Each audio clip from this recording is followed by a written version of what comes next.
నమస్తే, welcome to Telugu రాజ్యం. నేను విద్య.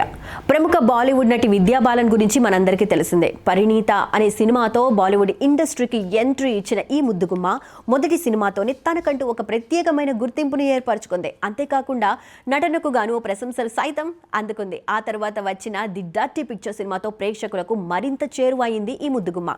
ఆ తర్వాత బాలీవుడ్లో పలు సినిమాల్లో నటించి నటిగా మంచి గుర్తింపు తెచ్చుకుంది. ఇదిలా ఉంటే తాజాగా ఒక ఇంటర్వ్యూలో పాల్గొంది నటి విద్యా బాలన్. ఈ సందర్భంగా ఆమె మాట్లాడుతూ ఆవేదన వ్యక్తం చేసింది. ఒక్క సినిమా ఆగిపోవడం వల్ల తనని దాదాపుగా 9 సినిమాల నుంచి తీసేసినట్లు ఆమె తెలిపింది.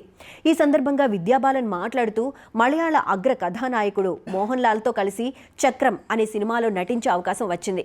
ఆ సినిమా గురించి వార్తలు దక్షిణాది నుంచి ఉత్తరాది సినీ పరిశ్రమకు వ్యాపించాయి. దాంతో పలు చిత్రాల్లో నటించే అవకాశాలు వచ్చాయి. కానీ చక్రం మధ్యలోనే ఆగిపోయింది. దీంతో ఆ సినిమా ఆగిపోవడానికి నేనే కారణమంటూ ప్రచారం జరిగింది. దాంతో ఇండస్ట్రీలో నన్ను ఐరన్ లెగ్ అని అన్నారు. ఆ తరువాత వెంటనే నేను కమిట్ అయిన 9 ప్రాజెక్టుల నుంచి నన్ను తొలగించేశారు. అయితే చక్రం సినిమా ఆగిపోవడానికి కారణం నేను కాదు. మోహన్ లాల్కు ఆ సినిమా దర్శకుడితో చిన్న చిన్న భేదాభిప్రాయాలు రావడం వల్లే ఆ సినిమా ఆగిపోయింది. అంతే తప్ప ఆ సినిమా ఆగిపోవడానికి నాకు ఎలాంటి సంబంధం లేదు అంటూ ఆవేదన వ్యక్తం చేసింది విద్యా బాలన్. కానీ ఆ ప్రభావం మాత్రం తన కెరియర్పై పడిందని ఆమె చెప్పుకొచ్చారు. ఈ సందర్భంగా విద్యా బాలన్ చేసిన వ్యాఖ్యలు సోషల్ మీడియాలో వైరల్గా మారాయి.